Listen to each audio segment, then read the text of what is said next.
তৃণমূলের পক্ষ থেকে বারবার একটা উস্কানিমূলক মন্তব্য আসছিল যে আমাদের নজর আছে আপনার ওপরে, আপনি পালিয়ে বাঁচতে পারবেন না।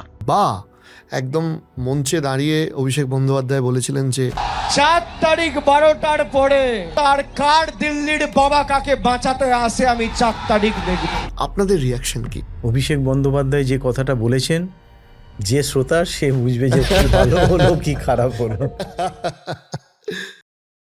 কোন বিষয়গুলোর জন্য বিজেপির আসাটা খুব জরুরি ছিল? সব থেকে বড় পয়েন্ট যেটা, যে পশ্চিমবঙ্গকে বাংলাদেশের সঙ্গে যুক্ত করার একটা প্রচেষ্টা চলছিল, সেটাকে একমাত্র আটকেছে ভারতীয় জনতা পার্টি সনাতনীদের জাগিয়ে।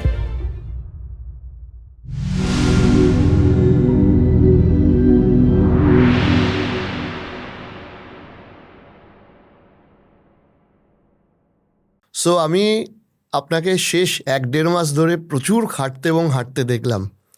অবশেষে শ্রীরামপুরের জয়ী বিধায়ক, কেমন লাগছে? ভীষণ ভালো, এ এক অনন্য স্বাদ। কারণ দীর্ঘদিনের আমাদের যে তপস্যা বলতে পারেন আমাদের রাজনৈতিক দলের, যার হাত ধরে এই দলটা তৈরি হয়েছিল, ডক্টর শ্যামাপ্রসাদ মুখোপাধ্যায়, একজন বাঙালি, আদ্যপ্রান্ত বাঙালি। হুম। তিনি বা তাকে কেন্দ্র করে এই দল সারা ভারতবর্ষের বিভিন্ন জায়গায় পদ্ম ফুটিয়েছে, আমরা বাংলায় ফোটাতে পারিনি। তো সেই বেদনা থেকে আজকে আমরা মুক্ত হলাম এবং আমরা বাংলায় পদ্ম ফুটিয়ে সেই যন্ত্রণা থেকে মুক্ত হলাম সবাই। আর যারা এই বাঙালি অস্মিতাকে নিয়ে কটাক্ষ করত, তাদের জেনে রাখা দরকার যে ডক্টর শ্যামাপ্রসাদ মুখোপাধ্যায়ের মতন শ্রেষ্ঠ বাঙালি বোধহয় এই বাংলায় আর নেই, বা যারা আছেন তাদের থেকে শ্যামাপ্রসাদ মুখোপাধ্যায় কিছু কম ছিলেন না। তার হাত ধরেই এই রাজনৈতিক দল, আলটিমেটলি এটাই রইল। এখানে একটা ব্যাপার, যে আপনাকেও আমি মাছ নিয়ে প্রচার করতে দেখেছি, মানে মাছ কিনতে যেতে দেখেছি। একটা বারবার যে এই যে দাগিয়ে দেওয়া হচ্ছিল যে বিজেপি বাঙালি বিদ্বেষী বা ইত্যাদি, যেটার জবাব আলটিমেটলি বাংলার মানুষ দিয়েওছেন। এইটা কতটা এই ভোট চলাকালীন চ্যালেঞ্জিং ছিল? কারণ আপনাকে বিশেষ করে রাজনৈতিক ব্যক্তিত্ব হিসেবে তো আমি ছোটোবেলা থেকে দেখিনি, আমার বাবার কাছ থেকে শুনেছি আপনারা একসাথে গান বাজনা করতেন, একটা ভরপুর বাঙালিয়ানা আপনার পরিবার এবং আপনার চারপাশে ছিল। স্টিল এই যে আরও একবার প্রমাণ করতে চাওয়া বা প্রমাণ করতে হওয়া, প্রমাণ দেওয়া মানুষের কাছে যে না আমরা বাঙালি, এটা কতটা চ্যালেঞ্জিং ছিল? দেখুন, আমরা প্রমাণ করার জন্যে কিন্তু চেষ্টা করিনি, কারণ প্রমাণ করার দরকার হয় না। কারোর একটা কথায় আমাকে বাঙালিয়ানা প্রমাণ করতে হবে, এই জায়গায় আমরা ছিলাম না। কিন্তু তার কথার একটা জবাব দেওয়ার দরকার ছিল। কিন্তু বাঙালি যারা, তারা তো মাছে ভাতে, তার বাইরে তো বাঙালি হয় না। তো আজকে সেই বাঙালিকে যদি কেউ কটাক্ষ করে যে বাংলায় বিজেপি এলে মাছ ভাত খাওয়া বন্ধ হবে, আমি তো 26 বছরের উপর এই দলটার সঙ্গে আছি, তাহলে তো আগে আমার বন্ধ হয়ে যাওয়া উচিত ছিল। আমি তো রোজ মাছ ভাত খাই, আমার বাড়িতে সবাই মাছ ভাত খায়, আমার স্ত্রী ভীষণ মাছের ভক্ত, আমরা বাইরে গেলেও মাছ ভাত খাই। উড়িষ্যাতেও লোককে দেখেছি মাছ ভাত খেতে, সেখানেও বিজেপি। দিল্লিতেও দেখেছি মাছ ভাত খেতে, সেখানেও বিজেপি। যিনি এ কথাটা বলছেন তিনি বাংলার বাইরে বোধহয় যাননি। ফলে এটার উত্তর দেওয়ার জন্য আমরা নামিনি, আমরা নেমেছিলাম মানুষকে সঠিক বার্তা দিতে, যে যারা বলছে তারা আপনাদেরকে বিভ্রান্ত করার জন্য বলছে, আর কিছু না। দেখুন, ভোটে জেতা একটা তো বিষয় থাকে, যেটা সরকার গঠন হয়েছে। আর একটা বিষয় আমি জিজ্ঞাসা করব, সেটা হচ্ছে যে তৃণমূলের পক্ষ থেকে বারবার একটা উস্কানিমূলক মন্তব্য আসছিল যে এই দেখানো হবে, ওই দেখানো হবে, বা একদম মঞ্চে দাঁড়িয়ে অভিষেক বন্দ্যোপাধ্যায় বলেছিলেন যে 4টের পর ডিজে বাজানো হবে। তো এরপর আপনাদের রিয়াকশন কি? বাংলা ভাষার যে মাধুর্য, তার সোমরস যারা পান করতে পারেনি, তাদের মুখ থেকেই ভাষা সন্ত্রাস তৈরি হয়। এরা সেই ভাষা সন্ত্রাসী এক রকমের। অভিষেক বন্দ্যোপাধ্যায় যে কথাটা বলেছেন, ভারতবর্ষের সমস্ত মানুষ, আপামর জনগণ তার নিন্দা করেছেন, আমরাও নিন্দা করি। এখন তিনি কোথায় আছেন, যিনি সেই সময় বলেছিলেন যে অমিত শাহ এসে দেখুক একবার, আমি চাই তিনি একটু ওয়েট করুন অমিত শাহের জন্যে। আমরাও তাকে দেখতে চাই, জনগণও তাকে দেখতে চায়।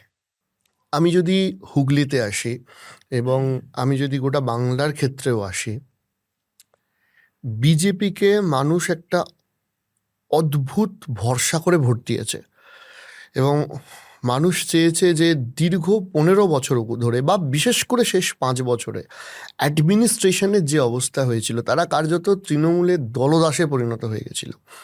সেখান থেকে অ্যাডমিনিস্ট্রেটিভ দিক থেকে কি কি কারেকশন বা কি কি ভালো ফলাফল আমরা সাধারণ জনগণ এক্সপেক্ট করতে পারি? প্রথম হচ্ছে গুড গভর্নেন্স।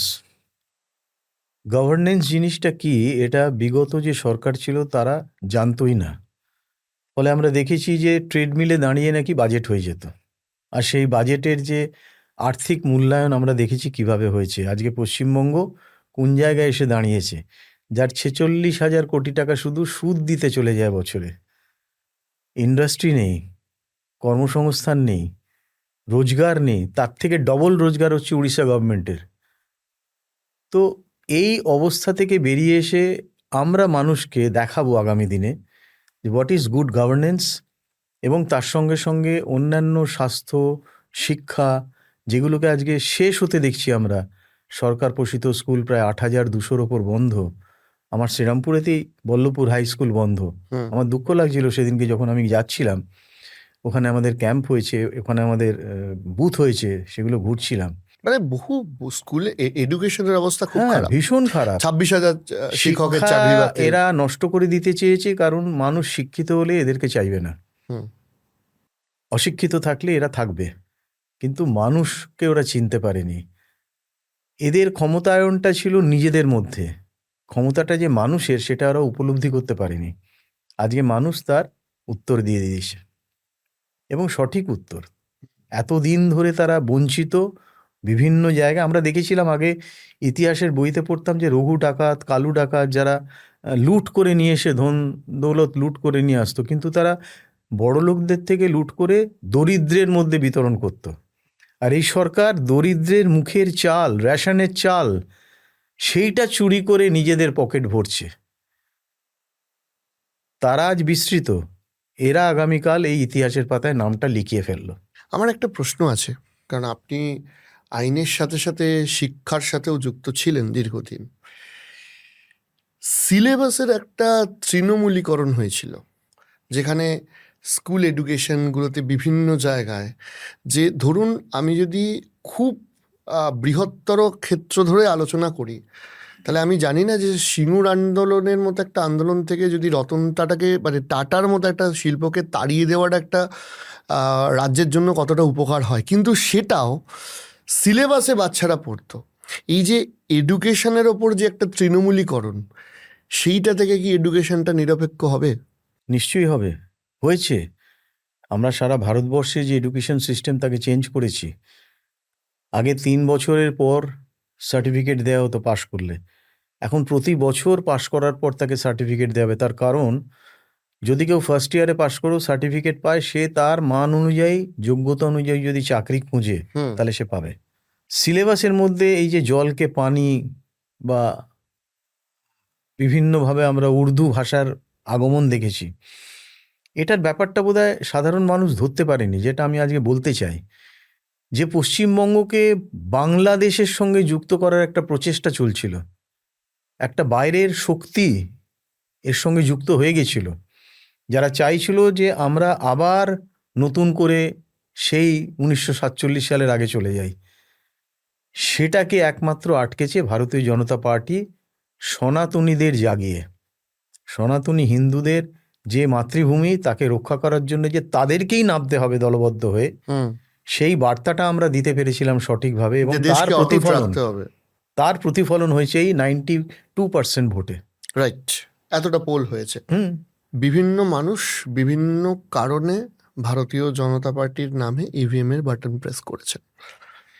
কারোর হয়তো বাড়ির ছেলের চাকরি চলে গেছে, কারোর হয়তো ছেলেটা ভালো পড়াশোনা করেছিল, আজকে পশ্চিমবঙ্গে চাকরির অভাবে বাইরের অন্য কোনো রাজ্যে থাকতে হয়।